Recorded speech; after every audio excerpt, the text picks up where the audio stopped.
Kalau belum subscribe juga segera ya, supaya kita bisa terus mengikuti channel ini dan sehingga channel ini bisa jadi berkat dalam hidupmu. Saya melihat ada beberapa marifat. Ada seorang laki-laki di sebelah kiri pinggulnya di depan,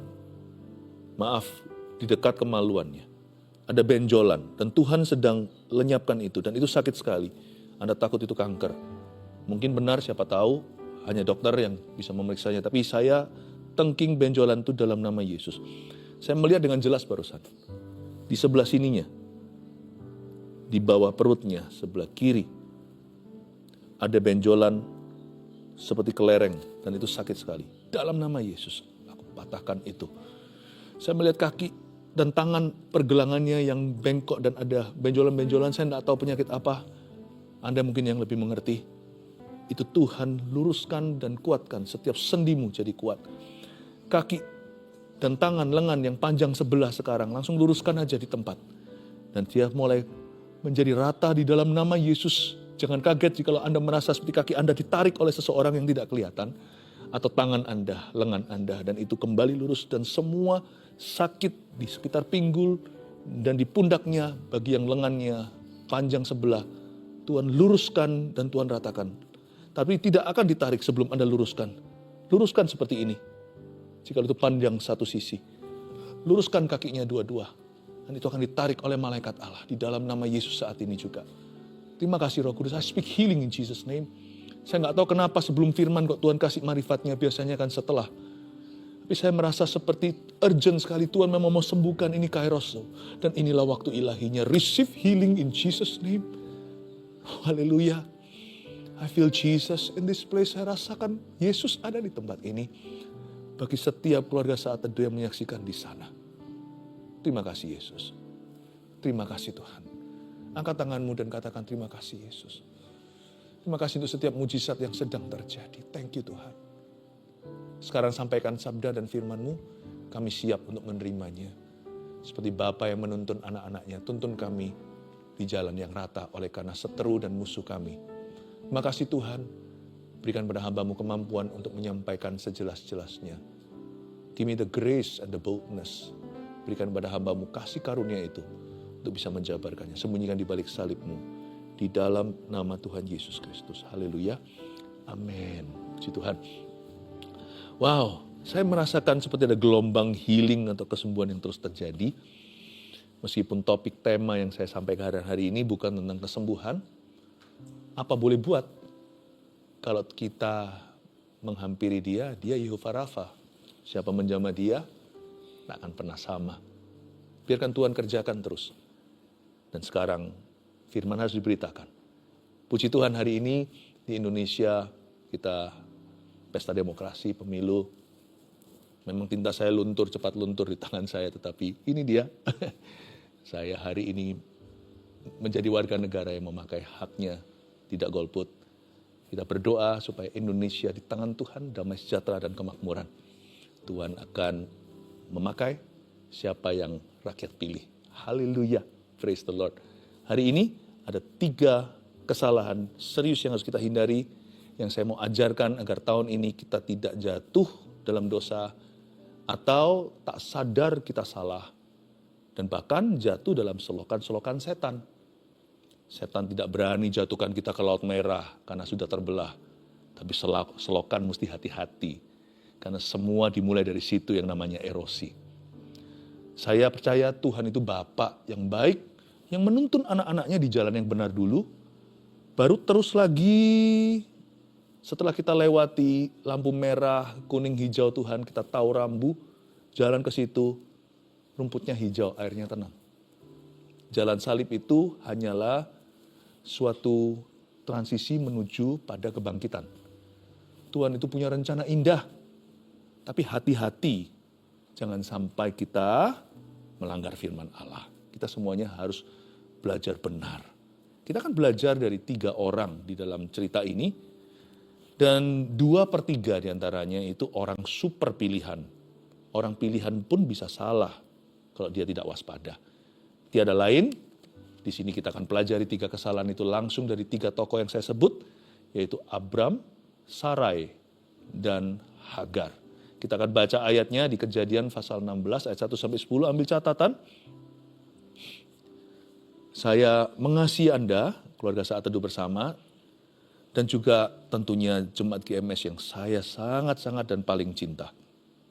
Saya berdoa agar kita diluputkan dari mara bahaya. Dan kadang-kadang mara bahaya yang utama itu bukan dari orang lain, tapi dari diri kita sendiri. Mari kita jalan dengan Yesus dengan penuh seksama dan hati-hati. Karena hari-hari ini adalah hari-hari yang jahat.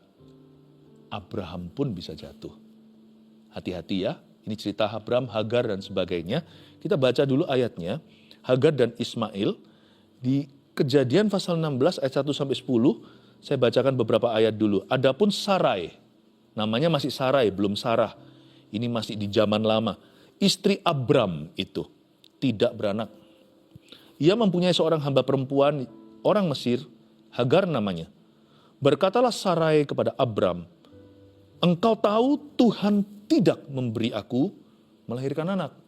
Karena itu baiklah hampiri hambaku itu, mungkin oleh dialah aku dapat memperoleh seorang anak. Dan Abram mendengarkan perkataan Sarai. Saya jelaskan satu persatu dulu, 2 ayat dulu. Adapun Sarai, istri Abram itu tidak beranak. Setiap orang pasti punya masalah dan pergumulan, tak terkecuali saya, tak terkecuali kami. Kita semua beranjak dari suatu keadaan. Dan setiap keadaan kita itu adalah ujian. Tidak ada orang hidup itu tanpa circumstances, tanpa suatu kondisi tertentu. Keadaan itu realita kehidupan. Jadi keadaan yang dihadapi oleh Sarai dan Abram, 2 orang sepasang sejoli super pilihan, ialah mereka tidak bisa punya anak.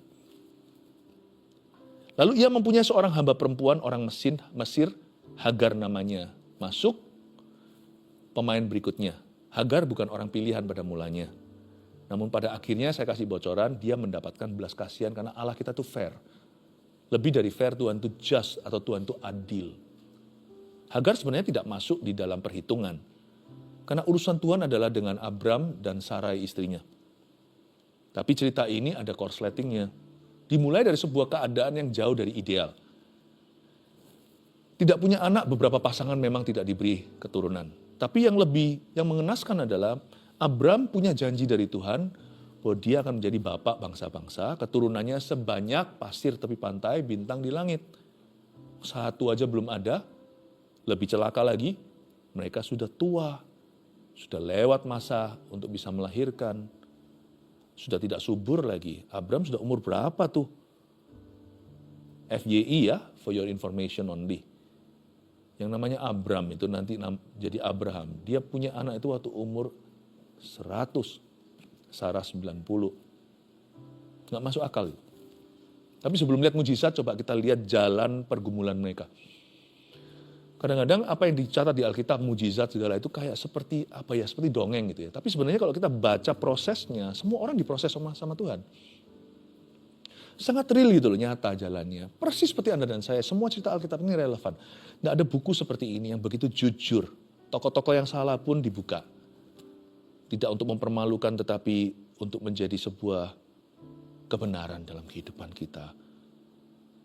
Kita lihat sekarang ayat 2. Sarai yang mulai lemah iman. Berkatalah Sarai kepada Abram, di sini mulai erosi. Sebenarnya pasal 16 tidak boleh terjadi. Tapi ini ditambahkan dan Tuhan catat dalam sejarah supaya menjadi pembelajaran untuk kita. Ayat 16 ini kesalahan Abram, Sarai, istrinya, bahkan Hagar juga. Berkatalah Sarai kepada Abram, dimulai dengan ini. Engkau tahu Tuhan tidak memberi aku melahirkan anak. Saya ulang lagi kalimatnya Sarai. Engkau tahu Tuhan tidak, berhenti di sana, garis bawah itu. Nah di sini, this is the problem. Persoalan rohani selalu dimulai dengan kurang percaya. Karena Allah kita nggak kelihatan. Sekalipun kita rajin berdoa, waktu kita dapat ujian, doa nggak bisa menyelamatkan. Tetap iman. Banyak doa tidak tentu Anda akan banyak beriman. Buktinya orang yang mendoakan Petrus keluar penjara, Petrus keluar beneran, mereka nggak percaya. Petrus dibiarkan angin-angin di luar, lama-lama. Saya ingin Anda untuk menyadari, kita menyadari bahwa pada waktu kita diuji, tetap iman yang berbicara. Nah, doa itu mempersiapkan supaya iman kita gede. Jangan sampai doa lama tapi imannya kecil pula. Dan Abram, Sarai dimulai dengan ini, engkau tahu Tuhan tidak. Disinilah permasalahan, ketika Tuhan seolah-olah tidak bertindak, kita biasanya akan main tangan. Kita akan, bahasa Inggrisnya we will take matters into our own hands itu ya.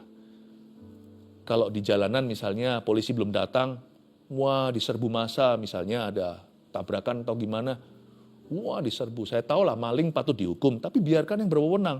Digebukin massa itu juga bukan cara. Sana mencuri, yang satunya lah, tapi sisi lain orang-orang itu main hakim sendiri, padahal mereka tidak license, tidak punya izinnya untuk menghukum orang. Menurut saya sih sama-sama salah. Engkau tahu Tuhan tidak. Janganlah kita main hakim sendiri. Jangan sampai kita kalau lihat Tuhan belum berbuat apa-apa atau tidak berbuat sesuatu, lalu kita melakukan sesuatu dalam kedagingan kita. Don't do that.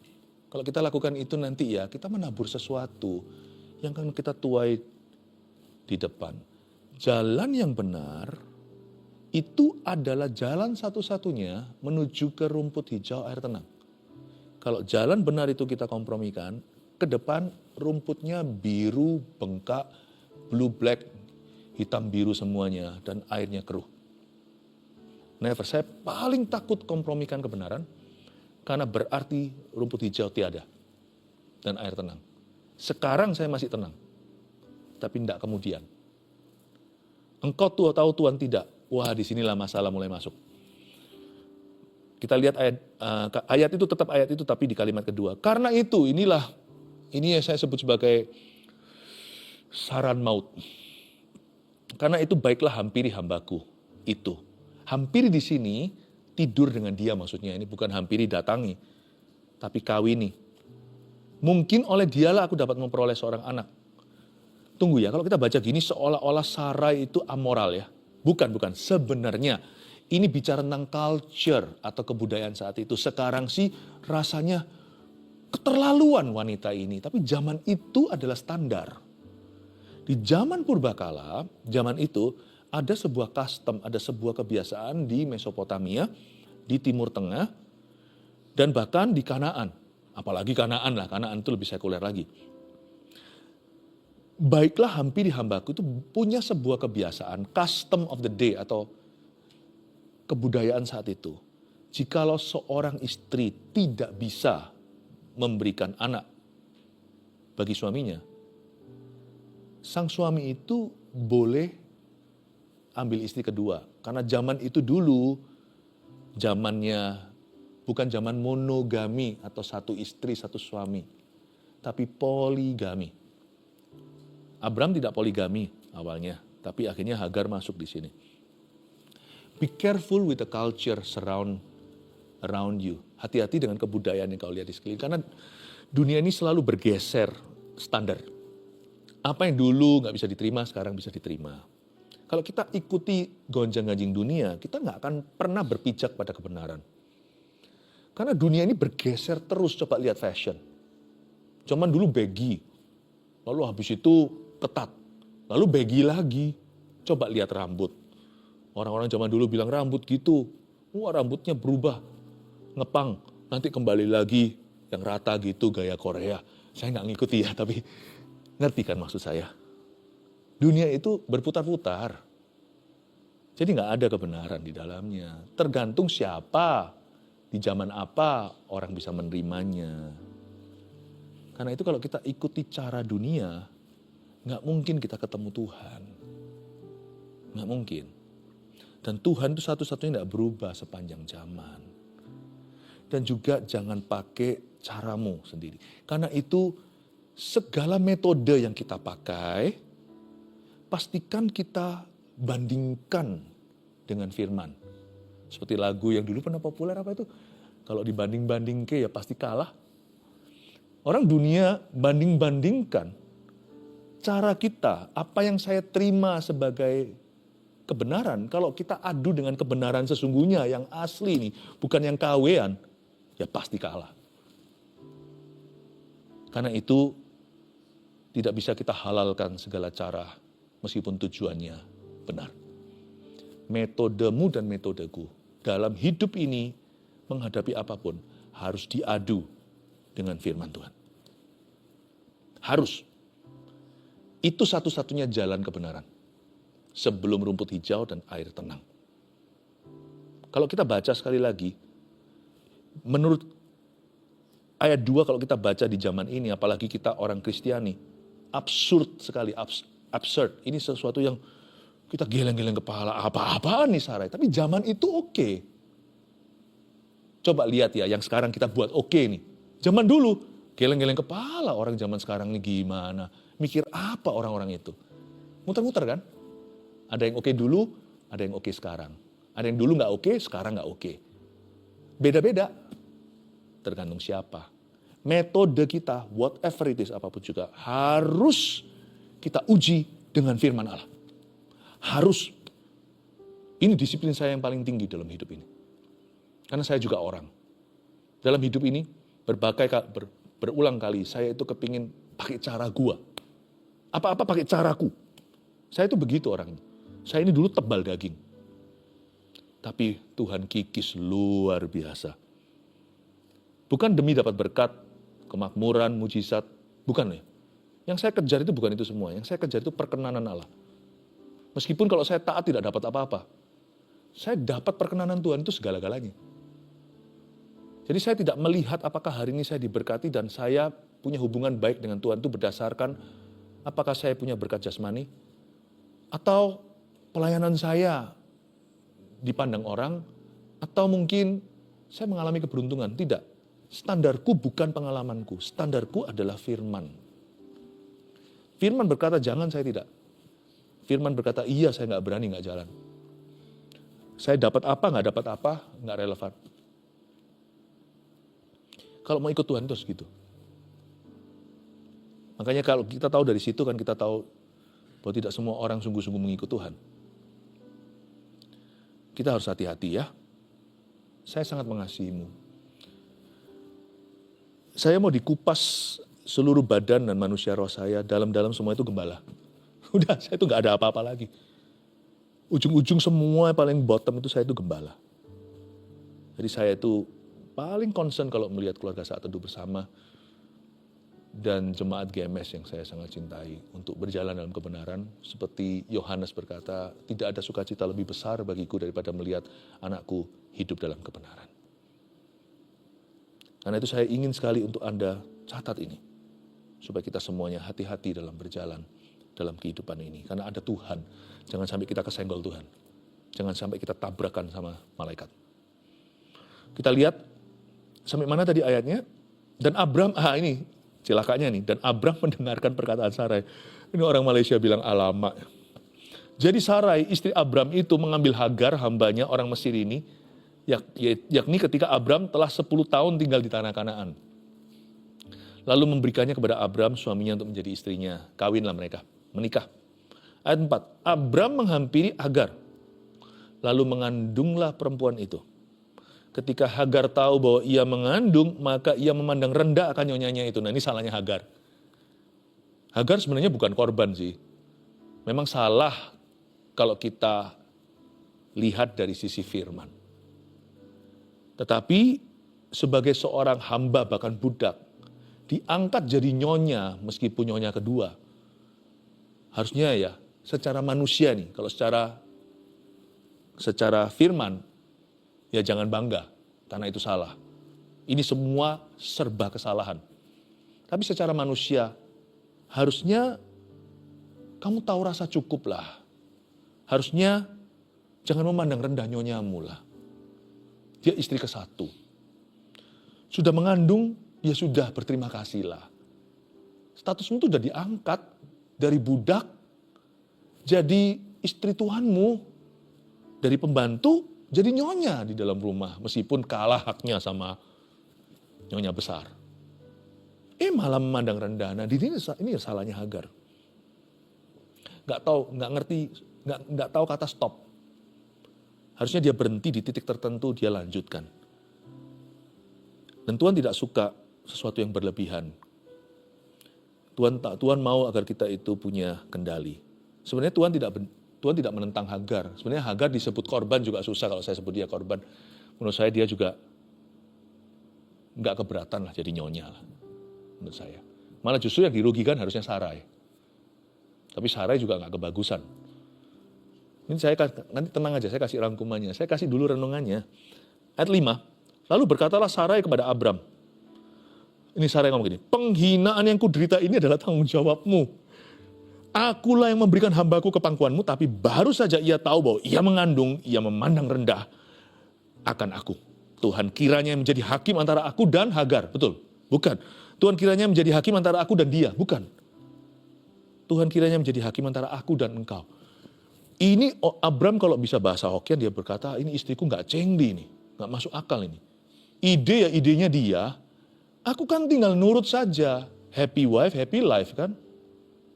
Istri bahagia kan hidupku bahagia. Yaitu salahnya Abram.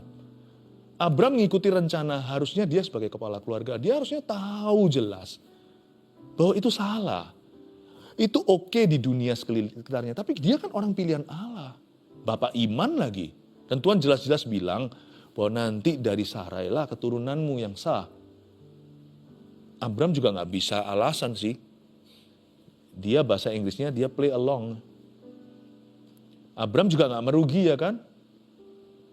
Sebenarnya disinilah kekacauan ketika kepala keluarga tidak menjadi imam. Lalu berkatalah Sarai kepada Abram, penghinaan yang kuderita ini adalah tanggung jawabmu.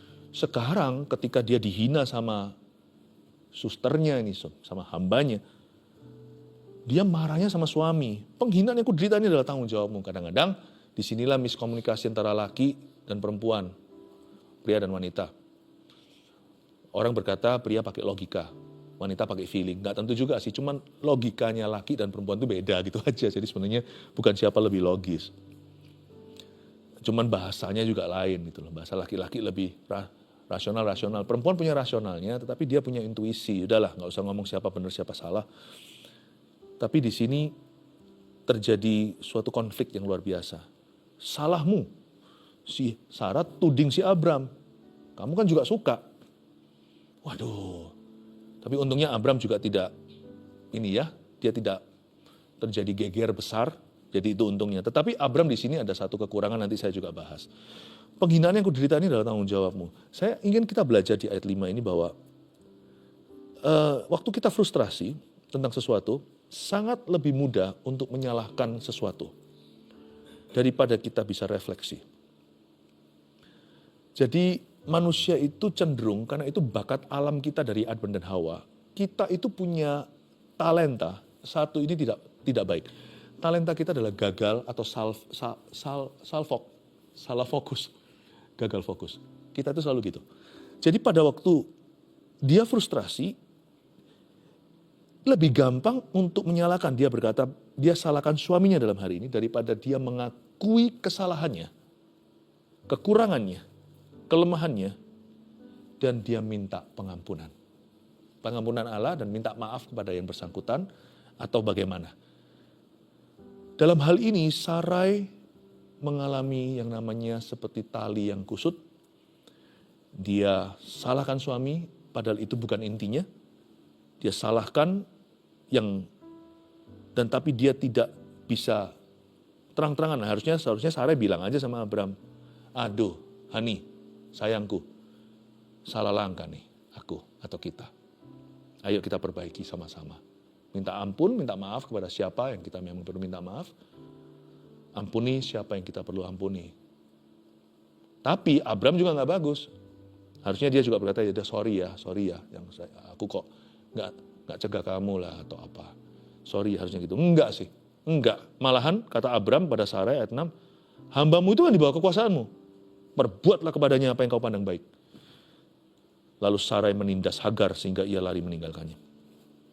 Ayat 6, hambamu itu di bawah kekuasaanmu, perbuatlah kepadanya apa yang kau pandang baik. Ini kedengarannya kejam sekali, seperti barang. Berarti memperlakukan orang sebagai objek. Malu saya. Kalau kita disebut juga keturunan Abraham, kok gini nenek moyang kita ya. Tapi di sini kita pelajari sesuatu, tidak ada manusia yang sempurna. Orang pilihan pun bisa salah. Ini Abraham orang pilihan Allah loh, jangan salah loh. Nenek moyang Yesus Kristus. Tapi inilah titik lemah lah, disinilah dia keseleo iman nih. Namun demikian Tuhan tetap mengasihi dia. Ini loh, kita itu punya Allah yang setia pada kita waktu kita nggak setia kepadanya. Tuhan itu tahu bagaimana membawa kita itu jalan kembali pada kebenaran. Dia menuntun kita yang salah ke jalan yang benar oleh karena namanya. Itu loh Tuhan itu. Kalau saya baca gini itu saya kagum sama Allahnya Abraham. Saya tetap sangat respect sama Abraham. Karena iman kita dibanding dia itu salah kita lebih sering dari dia. Sekali-kali aja hanya karena dia Abraham public figure makanya menyolok. Tapi kalau kita baca di sini, aduh kok gitu, harusnya ya sudahlah gimana lah. Abraham sih tidak cari solusi. Malah Abraham cuci tangan. Ya sudah kan, dia kan di bawah kuasamu. Kan up to you, kan terserah you. Kamu perbuatlah apa kepadanya, apa yang kau pandang baiklah. Sarai bukannya menjambak Abraham, nggak berani dia. Dia cari target yang lainnya. Dia lampiaskan ke Hagar. Sehingga Hagar lari meninggalkannya. Nah di sini salah Hagar lagi. Pastor Philip, hari ini kok kita cari salah orang terus? Ya, kita harus cari salah. Ini kan orang-orang yang sudah mati. Supaya kita hidup jadi benar. Nanti suatu hari biarkan orang bicara kesalahan kita, nggak apa-apa sih. Supaya mereka jadi benar. Kita bisa memuliakan Tuhan dalam kebenaran kita, tentang kesalahan kita. Asal jangan sengaja untuk bersalah kepadanya. Kesalahan Hagar apa? Dia ini saya sebut escape artist. Dia ini tukang kabur. Lari terus.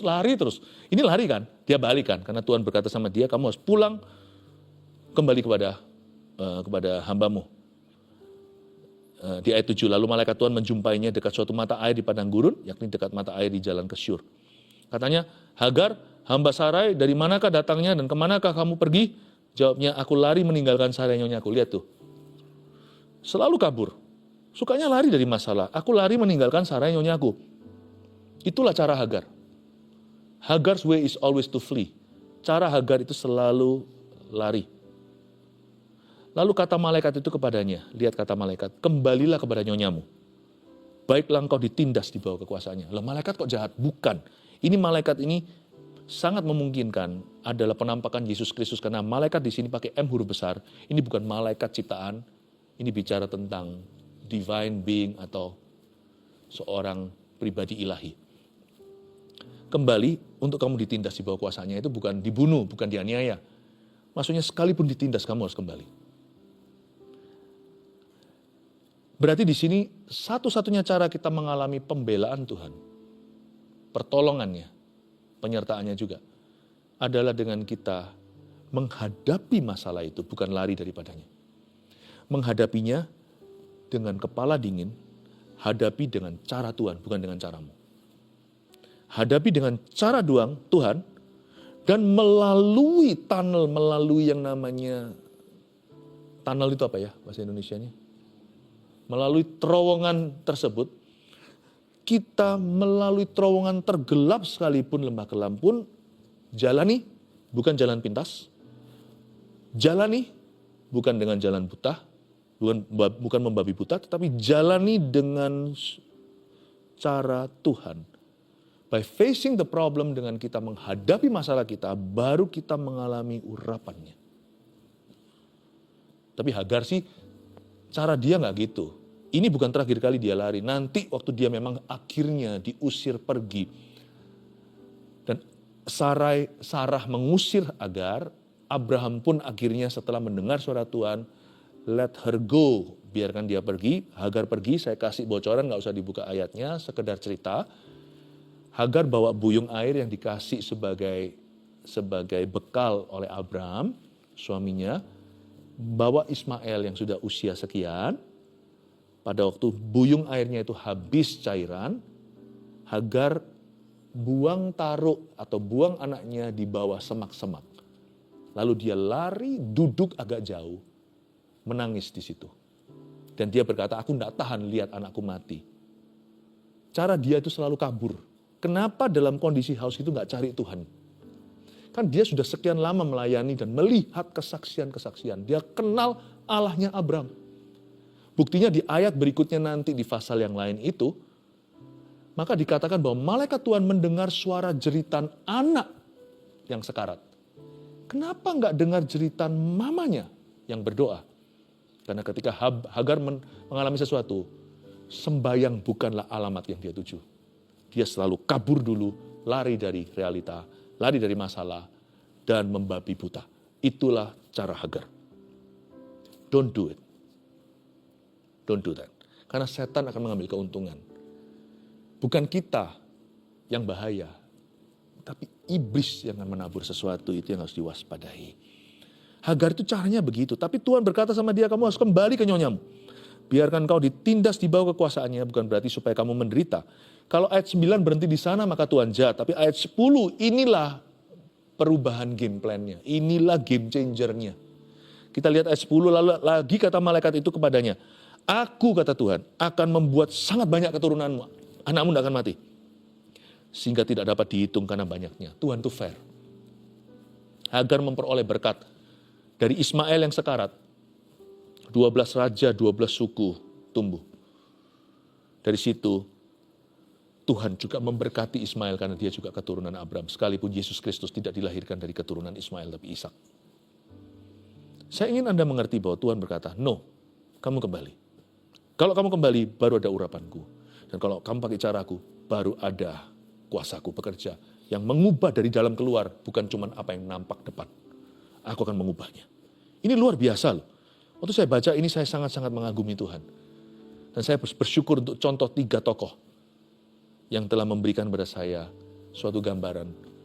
Jalan yang benar itu kayak apa sih? Atau kalau saya sudah salah jalan itu gimana saya kembali menemukan jalan yang benar itu.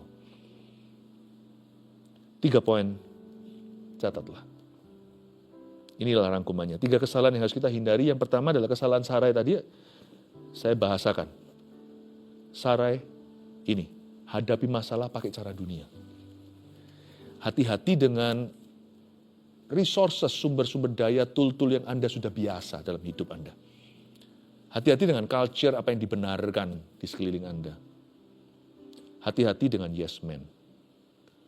Di sana kenapa Abraham tidak angkat bicara? Kenapa sekelilingnya juga tidak? Saya percaya disinilah Sarai salah jalan karena dia menghadapi masalah pakai cara dunia. Sedangkan ada cara Tuhan yang lebih baik. 2. Yang 2 ini kesalahan Abraham, sekarang kita koreksi. Karena cerita ini kan mulai dari Sarai. Sarai punya ide, engkau tahu Tuhan tidak memberi anak kan? Ayo begini saran. Nah yang ini sekarang kedua salah Abraham. Tahu ada masalah, tapi nggak berbuat apa-apa. Nah ini Sarah, ada Abrahamnya cuci tangan. Nah di sini nggak boleh juga. Kita nggak boleh tidak berbuat sesuatu. We have to do something. Dalam kehidupan saya selalu berbuat sesuatu. Saya selalu hati-hati tidak mendahului yang Maha Kuasa, tapi juga tidak jauh ketinggalan di belakangnya. Berarti kan saya nggak ikut Yesus. Kalau ikut Yesus kan berarti langkah demi langkah. Dalam kehidupan saya, I have one of the most dangerous jobs dalam hidup ini. Kita ini seperti durian, dibenci atau dicinta, nggak ada jalan tengah. Nabi-nabi di perjanjian lama digergaji, kita hamba-hamba Tuhan. Kalau kita mau sejati dan sungguh-sungguh sebagai anak Tuhan dan saksi, kita semua, kita harus berbuat sesuatu ketika orang tidak berbuat apa-apa. Dan Abraham memilih untuk cuci tangan, kita nggak boleh cuci tangan. Ya, tanya sama Tuhan, harus berbuat apa. Tapi taruh dirimu di posisi Yesaya. Ini aku, utuslah aku. 3. Kesalahan Hagar nih. Kesalahan Hagar ini kontras dengan kesalahannya Sarai. Kalau Sarai itu selalu berbuat sesuatu. Sarai itu orangnya sangat-sangat inisiatif. Hagar itu selalu lari. Nah, suka lari dari masalah, itu masalahnya. Suka lari aja, lari terus. Jadi dia malah justru ada orang yang menghadapinya itu gegabah. Orang yang sudah siap untuk melangkah, lari malah nggak ada yang namanya on your mark, get set, 1, 2, 3, door, nggak ada. Orang belum door, dia sudah lari 2 kilo. Itu Sarah. Tuhannya masih di kilometer 0, Tuhan belum melangkah, Tuhan masih berkata, nantikan diamlah, ketahuilah bahwa aku adalah Allah. Sarah sudah sampai ke sana dan tujuannya salah. Tapi Hagar beda. On your mark, get set, 1, 2, 3, door. Dia sudah larinya ke belakang. Udah lari, lenyap, hilang. Anak pun dibuang di semak-semak. Ada orang yang suka cuci tangan. Seperti Abraham, ada orang yang suka lari. Tiga-tiga ini harus Anda hindari. Kalau tahun ini menjadi tahun yang penuh dengan mujizat dan berkat, jangan sampai ada missing piece dalam kehidupan Anda. Jangan hadapi masalah pakai caramu atau cara dunia. Jangan tahu sudah ada masalah nggak berbuat sesuatu. Jangan suka lari dari masalah. Cari hobi yang lain. Lari beneran kayak, ya kan, kardio daripada lari dari masalah. Itu bukan olahraga. Itu celaka. Saya berdoa 3 ini menuntunmu di jalan yang benar oleh karena namanya. Oh haleluya, I love you, God bless you. Mari kita mengangkat tangan kita, terimalah berkat dari Allah Bapa, Putra, Roh Kudus, menyertaimu, Gembala Agungmu mengasihimu di dalam nama Yesus, haleluya. And there I find you in the mystery.